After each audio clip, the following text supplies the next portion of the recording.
All right, ladies and gentlemen, we continue. So today I'm going to be talking about the next ones of our elements, and we're going to look at shape, form, line, texture, and space. Okay, so let's start with shape.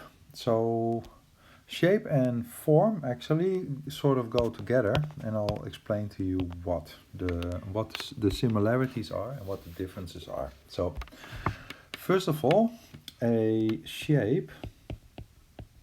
Let me change the pencil for you because this one is set to make it smooth. And there is form. Form. So a shape, ladies and gentlemen, is two-dimensional. A form is three-dimensional. That is that is the difference, right? Just so you know. So for a form, we have three different axes. We have this one, and we have this one, and we have this one, right? For shape, we only have two. We have this one, and let's say this one, right? Oops. That is the main difference. So one is two-dimensional or flat. The other one is three-dimensional, right? So a shape, ladies and gentlemen, is an enclosed space. So that is very important to understand. For example, if I do this is not a shape. And the reason why this is not a shape, because it doesn't all the way close, right? If it doesn't fully close, then we're talking about a line. So this could be a shape, for example, or even this, to be honest, can also be a shape, because on the inside is a shape, right, in this space. Or I could do something like this, for example,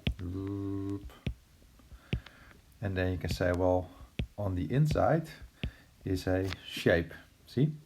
So those are all different types of shapes. Well, form you already know, for example, something like this would be a form, right? Or any of the other things that we have drawn before. Okay, now a second thing that both of these things have in common is going to be this. Both of them either are geometrical,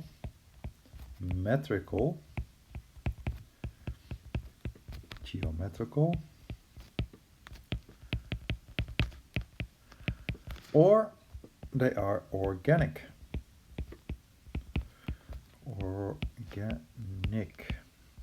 So that is very simple.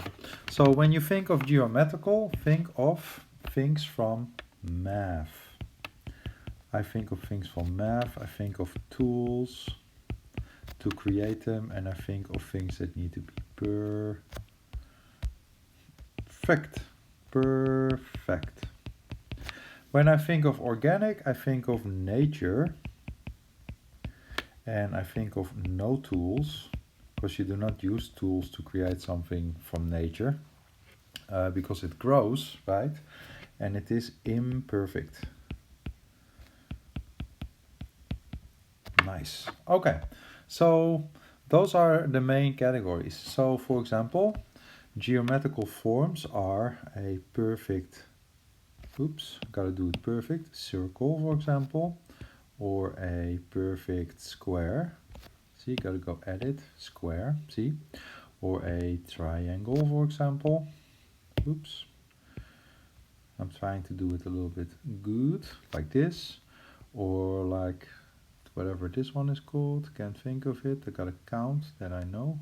Is it gonna make it sharp? It's not. So those are all geometrical, right? Now, things that are organic are things that look a little bit, something like, what am I trying to draw there? I'm super sorry. Something like this, or like maybe this, or maybe, I don't know, like this. Anything that is not perfect, right, is basically going to be organic. And the same thing goes for this one, right? So this is geometrical, or if you were to do this in linear perspective, you can also say, oh, I'll make a mistake here, sorry about that. Look, this is also geometrical, it's a geometrical box, or any of the things we've drawn before basically are gonna be geometrical, right? Those things. Now, when we're looking at a organic geometrical thing, we're looking at something like this, for example. We say like, okay, well, this is like, it's like a cylinder, but it's not totally perfect because it is like a piece of wood, right? So organic always has a little bit of imperfections, and the imperfections is what's going to make it look interesting and nice. Oop. Like a leaf, for example, right? So that is the main difference. So what I want you to take home from this really is that the shape is two-dimensional, a form is three-dimensional, and both of them are either geometrical or organic, right? And that is important because later when we're going to look at different types of art, then you're going to have to write about those types of art or a picture that I give you. And then of course I want you to be able to say, well, look at this.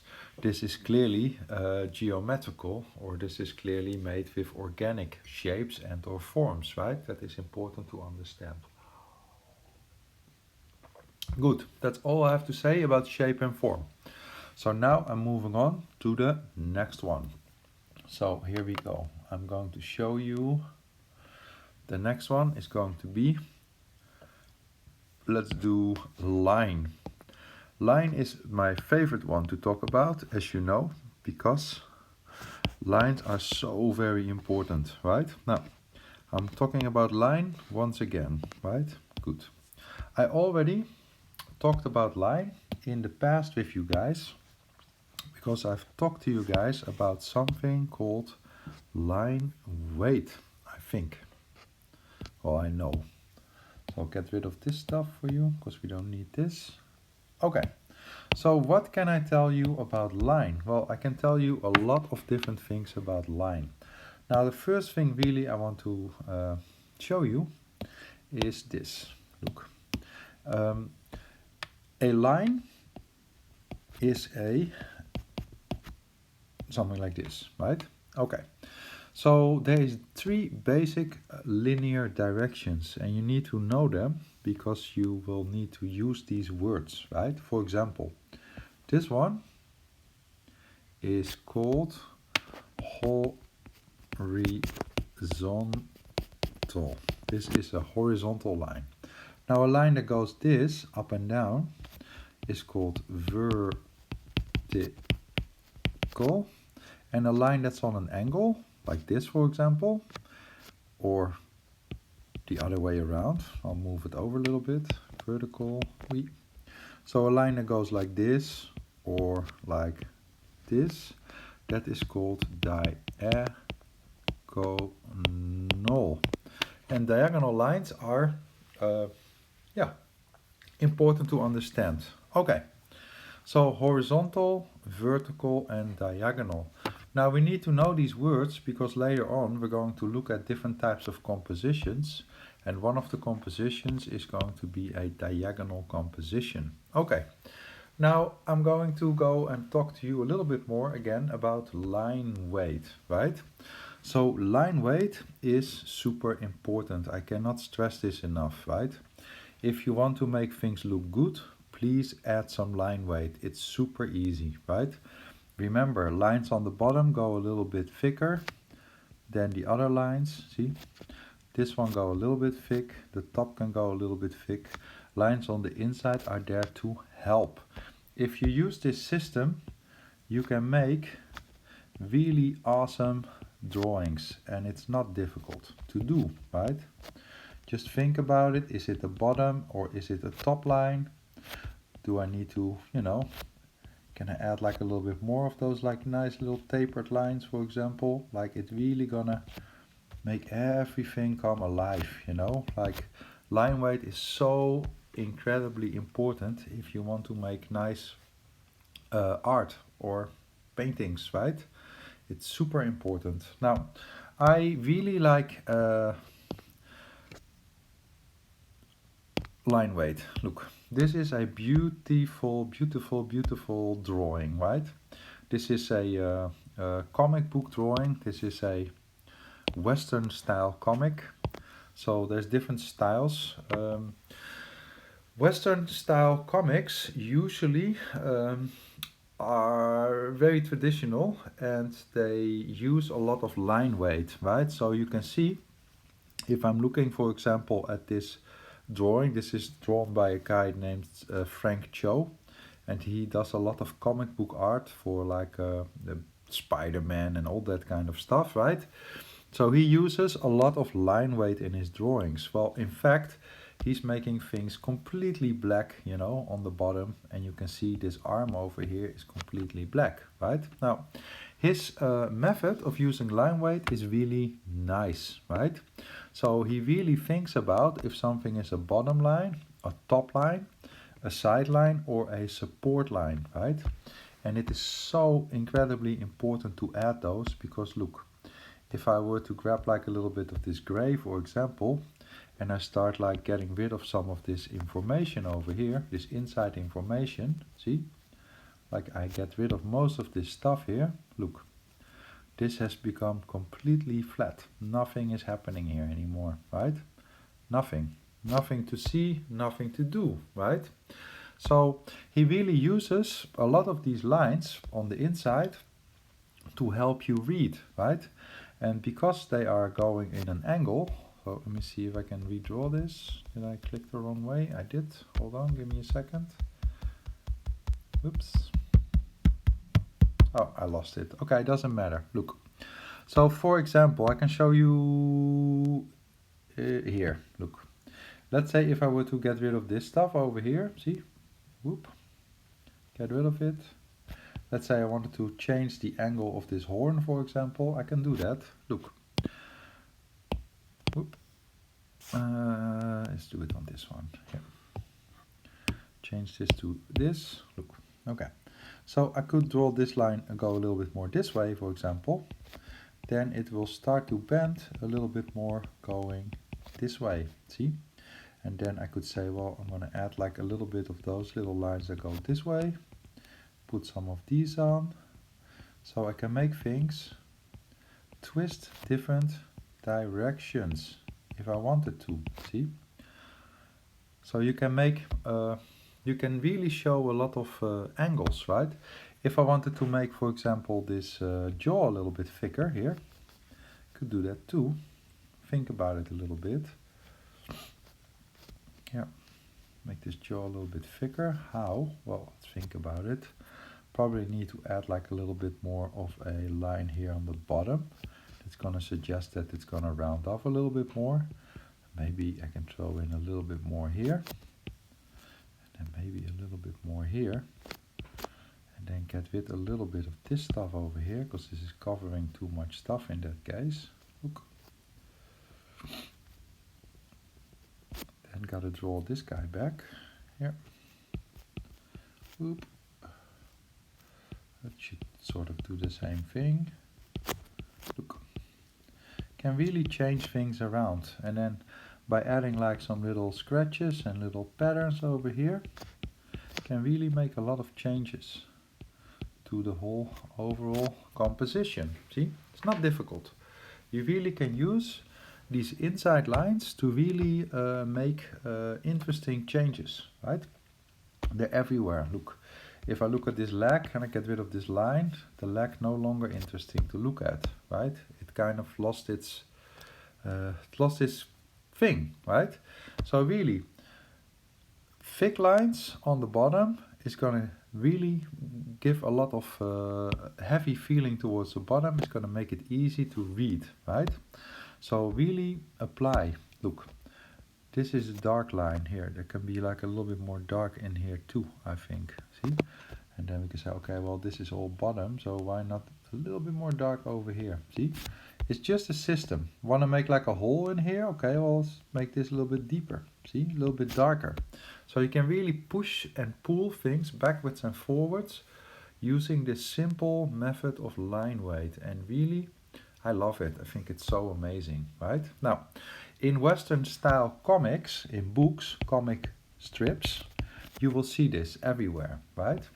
Now this of course is not necessarily the best technique to use if you want to make like a cartoon movie, because it is a lot of work to add a lot of line weight. So when we're looking for example at more Asian styles of anime or cartoons, then we get way more in a style like this.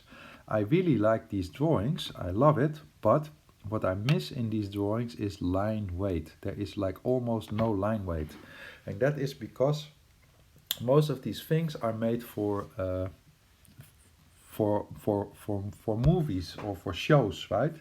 Which means that every single second, 1 second, I'll write it for you, 1 second in a animation movie is going to be 24 drawings, right? So that is a lot of work. So do you have time to add line weight to every single second? Well, not really, right? So over time, the style of animation, Asian animation, has really started to turn into not applying a lot of line weight. And I think this is a crying shame. Because if you spend a little bit of time adding a little bit of line weight, which I did here, is gonna make it look so much more interesting, right? So basically the only thing I did for this drawing is I added more line weight. See, I just drew in some tapered lines here and there, and if you do that, look, it's gonna look so much more alive. It's so much easier to read all the volumes this way, right? Look, I grab like the same color. I'll try and grab the same color, just show you one. Yeah, it's like, let's say this is the color. Just want to show you super quickly. Okay, it looks super flat, it's super easy. Okay, this is the bottom of his ear, should be a little bit thicker. This is a bottom line, should be a little bit thicker. This is a bottom line, can go a little bit thicker. This is a bottom line, this is a bottom line. This is a bottom line, see? This is a side line. This is a bottom line. This is a bottom line. This is a top line, top line, top line. This is a bottom line, see? This is a bottom line, this is a bottom line, this is a bottom line. This is a bottom line, this is a side line. Let's taper these in a little bit so it look a little bit easier to read. Let's add some thin lines in here too, why not, you know? Like maybe just something like this, just here and there. Read the volume a little bit easier, see? It's a little bit easier to see what's happening, see? So really just adding a little bit of line weight. This is too much, it doesn't really work there. But adding a little bit of line weight really makes it easier to read the volumes, right? I think this is so important to do. Okay, sweet. So that is line weight, it's so important. Okay, then moving on to texture, let's go.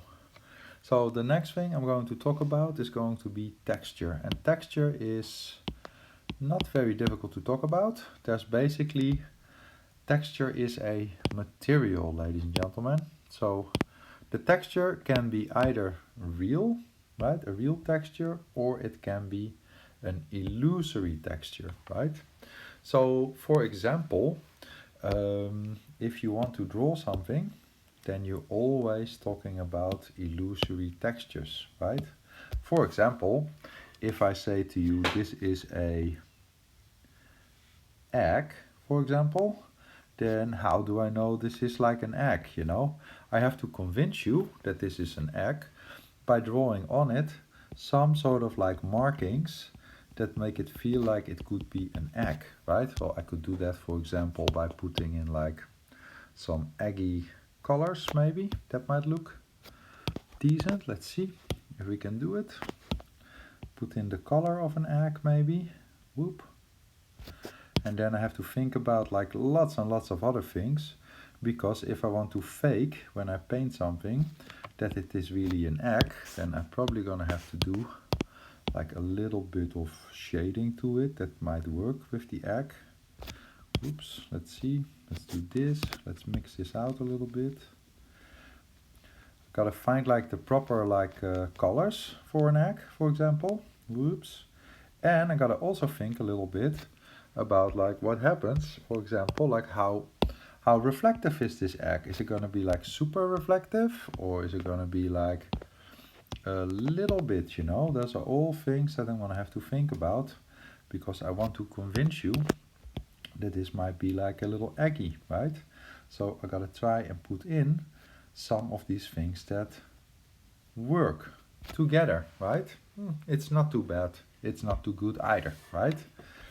Gotta bring this all up a little bit. But I can also make this a completely different material, right? I'm trying to think of what it can be. So, for example, if I want this to be like maybe like a pineapple, then I have to think about it again. How am I going to convince you that this might be like a pineapple, for example? I've gotta like look at like some examples. This is totally not gonna look like a pineapple, because this is not what a pineapple does. But I have to draw different types of materials. It can be hard materials, it can be scaly materials. I guess maybe this might be like some sort of dragon egg, right? Or it can be like shiny. All of those things have to do with materials, or like what we've done before, you know, where we can say, okay, well, what material is this box? Well, if I draw some lines on it, then basically I am giving it a type of texture or material, right? So a texture is basically a material. If you can feel it with your hands, you're talking about a real texture. If it is not real, it's called illusory. And illusory is basically not real. It's like a magic trick, right? It's an illusion. Okay, so drawing and painting good textures is difficult, but it's not too difficult, because you can look on the internet and you can find pictures, right? For example, I wanted to paint an egg. So let's look at some images. So what does it look like? See, an egg actually has some little dots on it. See, it is like a little bit reflective. See, like this. So if I had like grabbed a picture, I could have tried to duplicate it a little bit better, right? So important to look at things. If you want to try and create something, then try and look at some pictures, because it's gonna give you examples, right? For example, if you want to paint like a let's say like a cocktail or whatever, or here metal, here, this is always fun. Chrome drawing. Let's see what we get. Okay, so chrome is highly reflective, right? So that's always super fun to draw here. Usually in old styles they do it like this. They try and do like a little bit of a like it's in the desert. See, you have like the sand as a reflection, which is great because it's orange. Then you get like in the distance the darkness, if you look at these letters, right?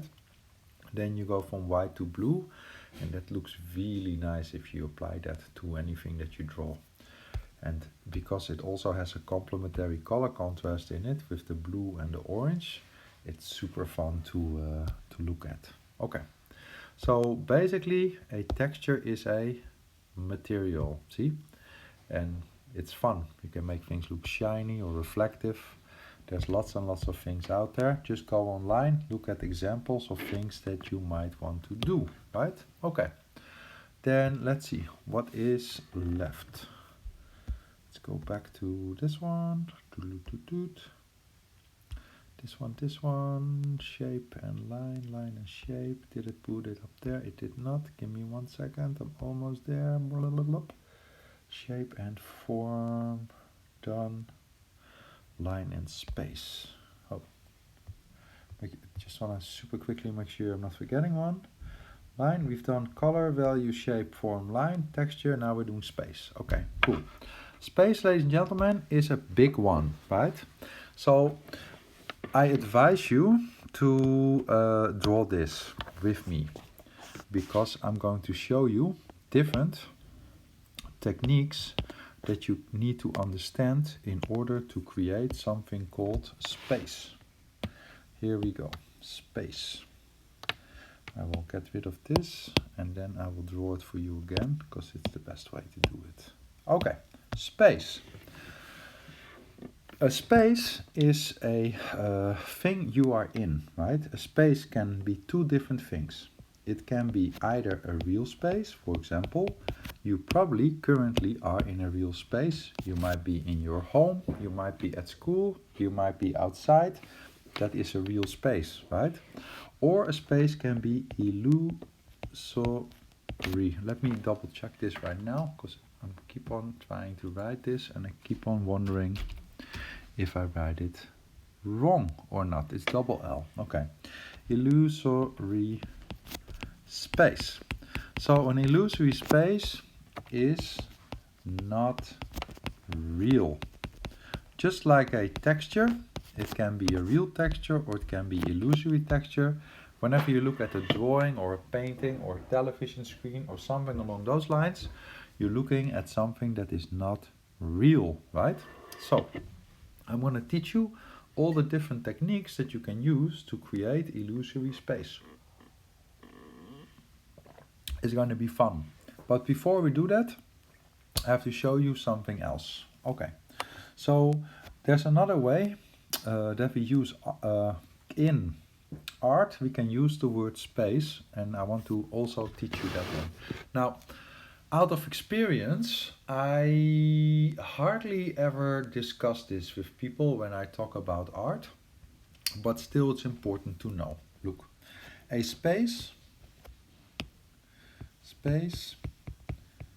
can be positive or negative, right? Positive or negative. Okay, now what does that mean? Well, that means this. Look, example, if I draw here, this thing over here, and let's say over here I have an apple, like this, right? Apple, cool. This is an apple, right? In that case, whatever is the most important is the positive space, and whatever is less important will become the negative space. So in this case, super simple. Look, the apple is the positive space, the stuff around it is the negative space. Well, if I were to give you a painting, for example, like this, where I say, okay, over here is like a tree, dude, like this maybe, tree. Then over here is like maybe just like some sky. Then in that case, whatever is most important would be like the tree and the foreground, and then the negative space would be the background, right? So the same thing goes for objects. For example, if I say this is a coffee mug, like this, whoop, then I can say this is the ear of the coffee mug, for example, whoop, like let's say this. Then the positive space is the coffee mug.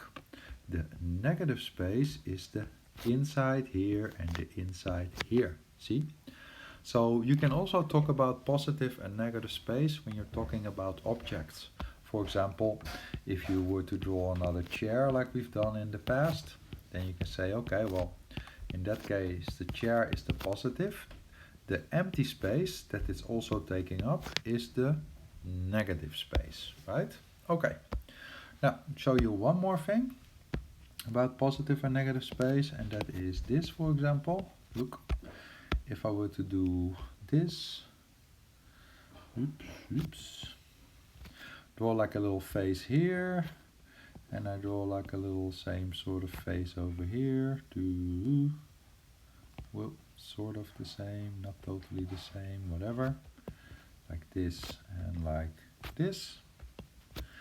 I throw this all dark, and I throw this all dark, and then I erase here and here. Cool. In this case, if this was the boundaries, like this, then the positive space would probably be the two faces, right? But if this was like, for example, this, like a candle, whoop, like so, then of course the candle would be a little bit more important than the two faces. So in that case, the positive space would be the candle. That makes sense? So a space is positive or a space is negative. Now, do I ever say to anybody, look at the positive space in this drawing or painting? Nah, never. Never felt the need to say that, but still you need to understand, right? Okay, now for the next ones, I really want you to make a little drawing, right? This drawing is for yourself. It's not for me, it is for you to remember, right? Because I'm going to show you next how to create illusory space. That is my goal, right? So please draw these. I'm not going to mark you for it, but I am going to show you, right? So there is different styles, and I'm going to teach you the different ones that we can do. I get rid of this, get rid of this, get rid of this, get rid of this. No, gotta keep that. This is good. Okay, I have enough layers. I have enough layers. Okay, here we go. So, when you are drawing or painting and you want to create this thing, illusory space. That is what you're trying to make, right? So illusory space is what? Is the illusion of space on a two-dimensional surface. So when you look at the painting, that is flat. That is a two-dimensional surface. But sometimes it looks like there is space there. But it's not real space, it's illusory space, right? So I'm going to show you different techniques that you can use to create illusory space. There's not that many, right? So the first technique that you can use to create illusory space is this one. Look, I draw for you. This one, for example, I can do this, then I can do this, and I can do this, and this, and this, and then I plop this in here with my eraser. Look. So now I have created space. Well, I've created illusory space, but all I've done is I've made a couple of things bigger and a couple of things smaller. Now that is enough. That is enough for your brain to accept or give you the following information. Your brain is right now telling you the following things. It's saying this one is closer because it's bigger. This one is farther away because it's smaller, right? So by varying the object size, you can create illusionary space. That's the first technique, right? So just by making things bigger and smaller, you can create illusory space. If I go like this, for example, draw like a tiny little rocket, then all I've done is just created some things that were slightly bigger and some things that are slightly smaller. This eraser is too big. That's the only thing I have basically done, right? Hop. There we go. A rocket flying in space. Simple, right? So that is the first technique that you can use to create space. So when you're looking at a painting, and you will be looking at paintings later in this course, then I want you to think about how do they create space in this specific type of illustration or painting or something like that, right? So then in this case you can say, well, the only thing they're doing here is varying the size of the different objects. Well, second technique, super simple. Look, if I draw this, I draw like a big ball like this. Oops, there we go. Voila, right?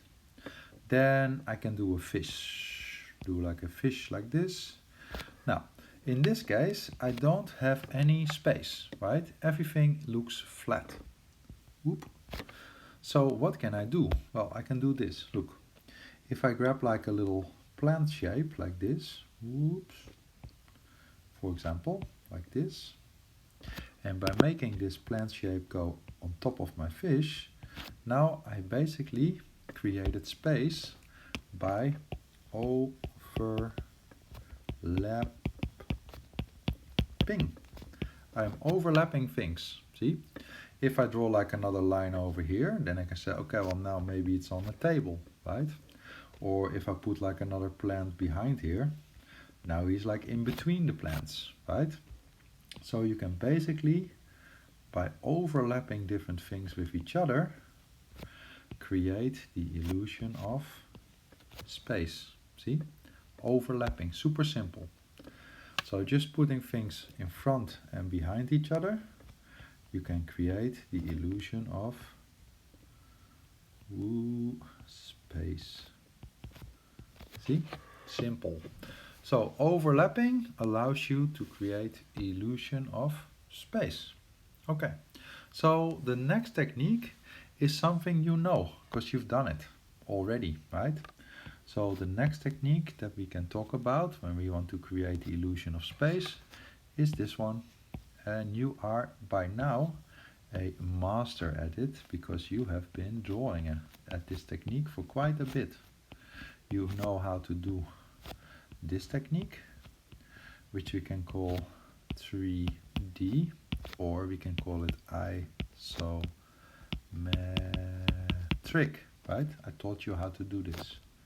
I'm happy that you know how to do it now because it's going to allow you to create illusory space, which is, of course, when people look at your drawings, they're going to say, wow, so cool. How do you know how to do that, right? And then you can help them one day. You can say what I say. It's not difficult. You just need to have somebody who explain a little bit how it works. See, it's not that difficult. And it will become second nature. So, isometric or 3D. You know how to do it. Well, the next one, you also know how to do it because you've done this one too. See? And I'll just give you a quick one because it's fast. Look. Linear perspective, right? Linear perspective. You know how to do that one too. Now, of course, there's another technique over here, and I'll just throw this one in, but I'm too lazy to paint it right now. And that is this one, which is going to be using different values and shading, right? And that combines, of course, multiple things in it, because you could use value to anything to make it even look better, right? So those basically are all the different techniques that we use, right? Hoppa. So value, overlapping, varying the object size, 3D and linear perspective. But there is one more technique, and that one is really nice. It's going to be called atmospheric perspective. So I'll add that one too. So we can also say value and shading. Let me just paste that one in super quickly, because then it will be nice. Yeah, just copy and paste this super quickly. Copy and paste. Oh, copy and paste the wrong one. Copy and paste the wrong one. Gotta do it from this one. Here. So the last one I want to show you is going to be this one off, this one move. There we go. So the last thing I want to show you for this is going to be atmospheric perspective. Okay, the last one is atmospheric. atmospheric perspective. Cool. Okay, that is a whole big word, right? Atmospheric perspective. Okay, what could that mean? Okay, I'm going to think about this for a second and then I'm going to tell you, right? Okay, atmospheric perspective. Well, you already know what perspective is. Perspective have to do with things getting smaller, farther away, right? Easy. Things get smaller the farther away you go, right? Well, then the next question is, what is the atmosphere? Well, the atmosphere, if this is the Earth, right, then basically these are all like the lands and whatever, right, here. And then around the Earth is the ozone layer, right? And then in here is the atmosphere. And then outside is space, right? So the atmosphere is made up out of air, right? Air. What color is air? Air is usually, when we look up, it's going to be blue, right? So blue air. So this is perspective that have to do with the atmosphere, right? That is the key. Okay, so I'll show you some examples and then it will all make total sense. Look.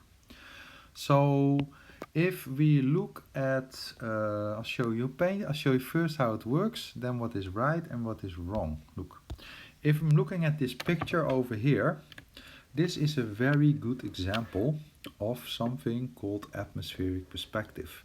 Now this is a real photograph, as you can see. So basically, if you want to make a painting or a drawing, you need to make sure that you're using good atmospheric perspective, right?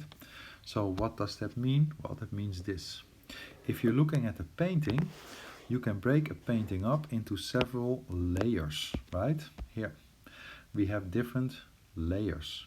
The first layer in here is number 1, which is like all of,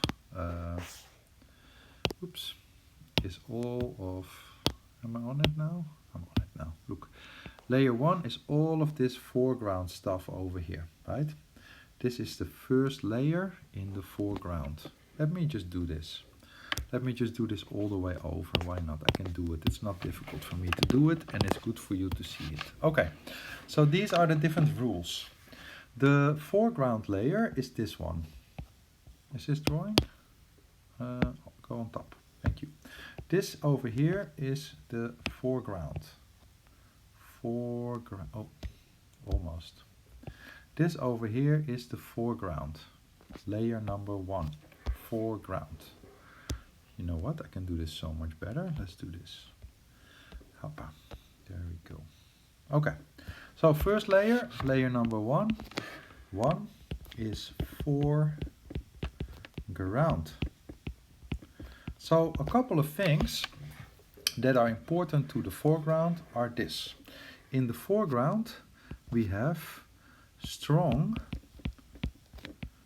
contrast.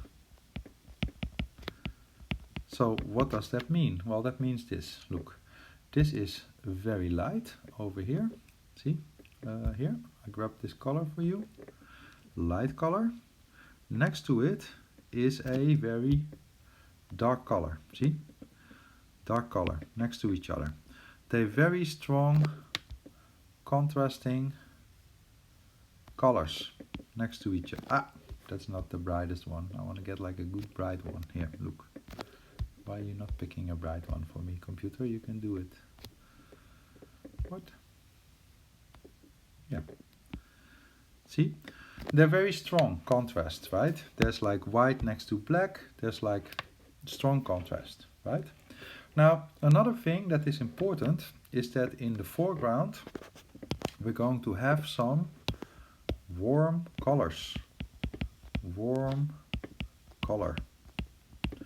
Because warm colors, I already told you this, want to go to the foreground, right? Now another thing that is important is that in the foreground you can see a lot of detail, because when things are close to your eyes you can see a lot of details, right?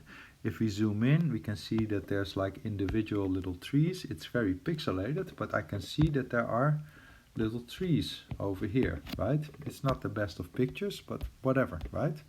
So that is the foreground. So we have warm colors. Yellow is quite warm, right? Warm.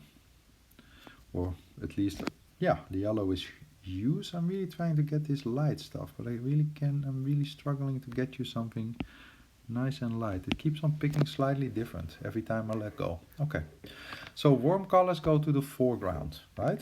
Then the next layer is, let's say, this layer over here. All of this is going to be my next layer, and that's going to be number 2. That is the middle ground. Well, the middle ground is a little bit farther away, right? So some of the things that are going to happen here is that the contrast is weaker. The colors are a little bit closer together, right? It's no longer like super strong next to each other. It's a little bit less strong next to each other, see? Now you might also notice that the colors are starting to look a little bit more blue, right? The warm colors are slightly less warm over here too, right? So, see, this is like the gray over here, or this is like what used to be in the foreground, the yellow, is now really turning into something that looks yellow, but it's not really all that yellow, right? So the contrast goes down, and the warm colors are no longer really warm, right? They start to be subdued. So weaker contrast, and we can see less detail because it's far away, and a weaker warm color. Cool. And then the last ground is the third one. That's this one. Weeps, that's layer number 3. That one have background. That means this. The background have almost low contrast. Low contrast. The colors is cold. All colors are cold. Have to be, otherwise it doesn't work.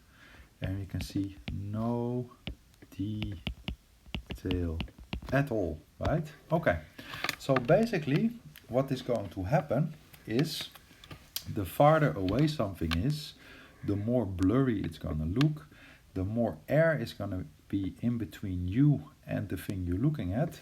That's why things in the distance will look very soft and blue, basically, right? That is the whole key, and that is very important. Well, this one is called the sky, just so that you know, right? So if you want to make a good, interesting drawing or painting, you're going to need to use all these 3 different layers, right? And the background. So I'll show you with some pictures, some examples of how it should look and how you can make sure it actually works, right? Okay, so keep that in mind. Here we go. So we're going to look at some pictures right now. Look, this painting does not really have a depth to it, right? Basically, it's not super sharp, I'm sorry about that, but it's very flat, right? I have basically the only thing I really have going here is things are overlapping a lot, but I do not have a lot of illusion of space because it doesn't seem like there's a lot far into the background, right? So if I look, for example, at this painting, this one already looks a lot better. See, here the artist tried to create illusory space, And he's doing a somewhat decent job at it, as you can see, because we can say, okay, well, this over here clearly is my foreground layer. See, all of these people is my foreground. Simple. Layer number 1, right? Then, well, actually, let's include this and this too. Then for his second layer, he's doing this over here, right? This. This is number 2. And then this one would be either number 2 or number 3. It's a little bit unclear, right? I just say, let's say all of this over here would be number 2. Well, let's see if that actually works, right? So first of all, over here we have like lots of warm colors in layer 1, so that is helping us bring that to the foreground, right? You can see very easily layer 1 is all the way at the foreground, right? So let's have a look at layer number 2. Layer number 2 is here. Well, this has way too much detail in it for me, you know, like there's too much clear to see here in this layer, right? And then the background layer also have so much detail in here, right? So that also doesn't really work. So let's see, what can we do to make this a little bit better? Well, let's see what I did last time. I guess last time I added, is it this one for this one? Yeah, see, look here. So if I were to add, for example, in this painting a little bit more blue, I'll turn it down a little bit. See, I just put like some blue on top of it. That's the color of the air. See here. I'll do it on here too, so it can be a little bit more finished. Just want to show you. Look, if all of this turns blue right now, and if I slowly start to turn the opacity down a little bit here, look, I can slowly make this disappear way farther into the distance. See, not only does the contrast between the different things change, also the color turns more into blue, which also makes it go more to the background. See, so you can adjust things. I could also do it, well, let's say I'll do another layer like this, and I'll try and make this go a little bit more to the background. Let me show you how to do it. Oops, it's gonna overlap a little bit, but that's okay.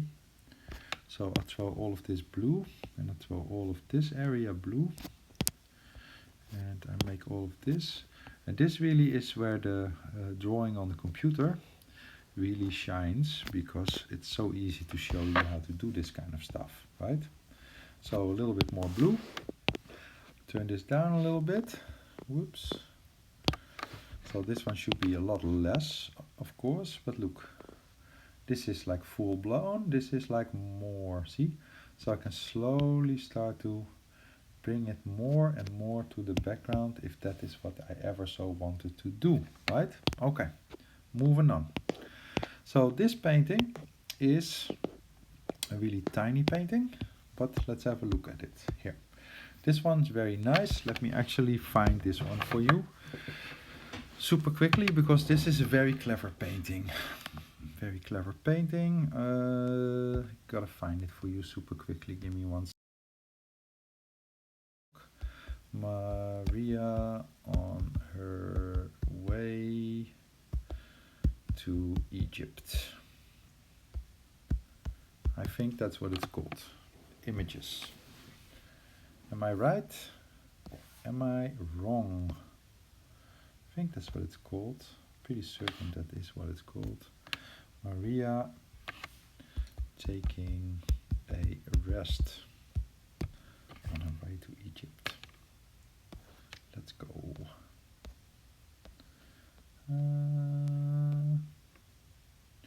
It's in my book. Where did it go? Does it matter? It does not matter. Let's grab another one then, if I can find it super quickly. Do this one.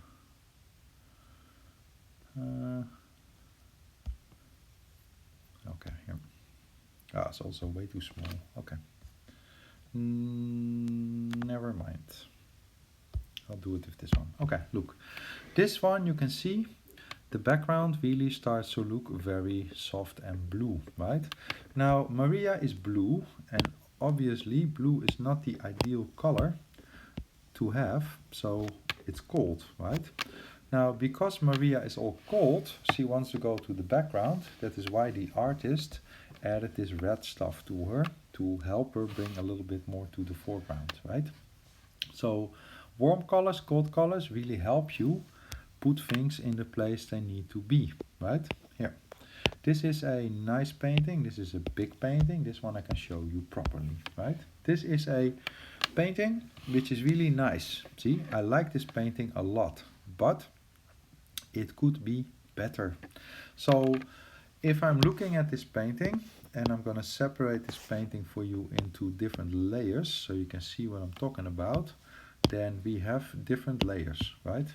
This is my, let's go to here. This is my foreground layer. Foreground. This is my middle ground layer. This one here, see? This. Middle ground. Middle ground. Middle ground. And this is my background, right? Okay. Background. Background. And this is of course my sky, right? Cool. Excellent. Okay. So this painting have two tiny problems in it, right? So what I told you that was very important was that if things are far in the middle ground, what you want to do is you want to make sure that the contrast between the colors is not so strong. Well, in this case, the contrast between this and this is very strong, right? So that doesn't really help. Now, if I were to change that a little bit, look, if I go and color on that like a little bit softer, see, like this, I put like a little bit more soft blue on it, here, like here, see, I can bring the contrast between both those things down a little bit. See, this is full contrast, so I paint on it a little bit of light blue, like this, see, then by bringing those two contrasts down a little bit, it automatically starts to look like it's a little bit farther away, right? Now, another thing we could do to make this painting a little bit better is adding or introducing some warmer colors into the foreground, because we have flowers over here, see, but the flowers are blue, and blue is not particularly warm, right? So if we just start to add like some yellows to it, for example, or even some reds or oranges, you can see they're really gonna help pull the eye to the foreground, see? So those are really things to think about, right? If you want to create something that has a lot of space or depth, then those are really important things to keep in mind, right? So when you're painting, you do it by making the values closer together as you go farther away and turning them more soft and more blue, and by doing less detail and by putting warm colors in the foreground. Really, that really is going to make everything look good, right? So what would you do, for example, if you were just doing a drawing and you're not going to use any paint or color? Well, then you have to do it like this. Here, you have to build it a little bit like so. Here. So because you're not able to use any color, you can do it with line, right? So if we carefully look at this drawing that I made earlier, oops, you can see what I'm doing over here, right? I am doing the following system.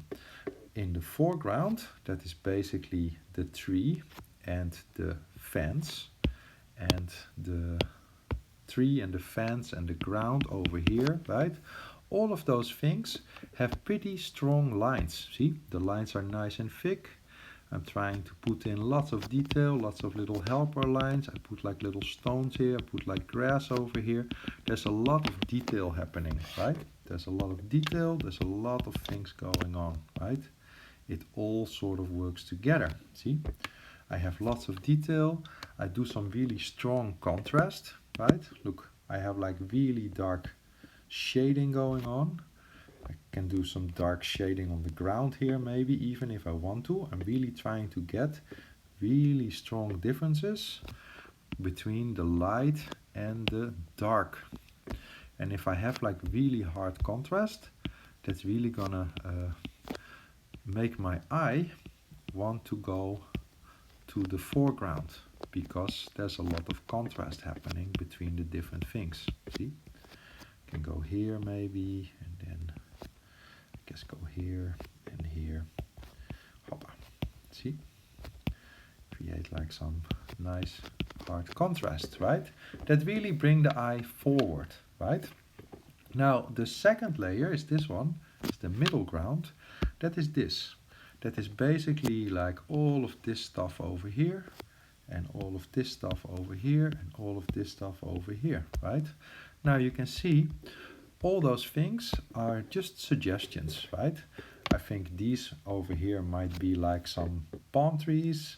I guess this stuff over here might be like some forest.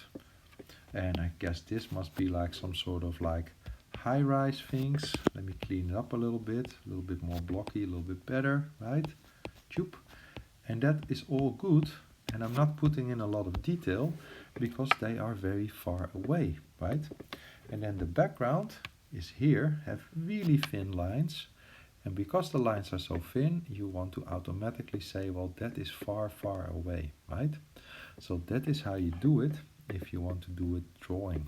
If you were to break any of these rules, it's no longer going to work. Here, look. This is another example. See? I do this so many times. See? So I can see over here is my surfboard in the foreground. I have here my like cool box. This is like a fence. This is like another fence. There's some hard things, right? Then look. Here I go on the beach. Did I draw all the people on the beach? No, I just make a couple of tiny little marks, and that might be enough for people to say, okay, that must be people going in the water, or there might be some parasols, right? Or there's like a sailboat. When far away, it just becomes a little triangle, see? So you really have to keep these different layers in check. And as soon as you break those rules, it no longer works, see? If I were to say my foreground here is my tree, my bench like this, then my middle ground is this, is like big ovens, right? And then in the background is like my mountain range. That works. But look what happens if I were to do this, for example, here. If I go and like draw this with thick lines like this, and put in like a lot of detail, and try and draw like all the individual tree stems over here, and have to draw all the boats perfectly, do all the lines on the boats, all the detail, then you can see, if I keep on doing this, it's no longer gonna look like it's far away, see? So it's very important to understand, if you want to create depth with lines, you have to use hard contrast in the beginning. You gotta do thick lines, and then the farther away you go, the less amount of detail you're going to draw. And that goes for anything. If you're drawing like some clouds in the foreground, for example, you could say, okay, these can go like a little bit darker, and then I could do like a little bit more floof to it, because I can see them nice and clear, because they're so close by, right? But then as my trees or my clouds go farther away, they progressively get less detailed and more thin. And those are some rules that you should follow, right? That's gonna make your drawing look super nice and awesome, right? Good, okay. So those, ladies and gentlemen, were essentially all the elements of art.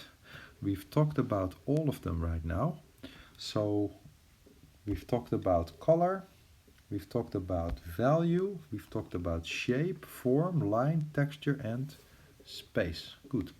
So in the next lesson, we're going to talk about design principles of art. It's going to be good. Okay, thank you very much and see you next time.